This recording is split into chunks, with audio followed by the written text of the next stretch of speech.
কোথাও as a human being sometimes I lost my balance as hmm. Human being, hmm. যেখানে ওর ক্ষেত্রে আমি অনেক কিছু অন্যায় করেছি, যেটা আমার ওই ব্যালেন্স করার ক্ষেত্রে আমার মনে হয় আমার ত্রুটি থেকে Is this your work that you're talking about? I'm talking about my work, I'm talking about my personal life.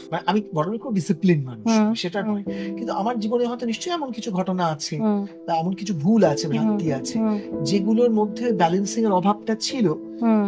যেখান থেকে ওর কেরিয়ারের ক্ষতি হয়েছে, ওর মানসিক ভাবেও ক্ষতি হয়েছে। আমি তো তোমাকে প্রথমেই বললাম যে 36-37 বছরে যদি এটা একদম মানে ঠিক কিছু কথা। না থাকে খাঁটি কথা। মানে তাহলে তো কোনো নেই, কিন্তু যেটা আছে সেটা হচ্ছে যে আমার আর ওর মধ্যে একটা ট্রু ফ্রেন্ডশিপ আছে, That যেটা shows. আমার মনে হয় যে কোনো সম্পর্কের That's the foundation. একদম ফাউন্ডেশন। অ্যাকচুয়ালি দুজন পার্টনার যদি ভালো বন্ধু আগে না হয়, তাহলে না আর সবগুলো ঠিক সেভাবে ক্লিক করে না।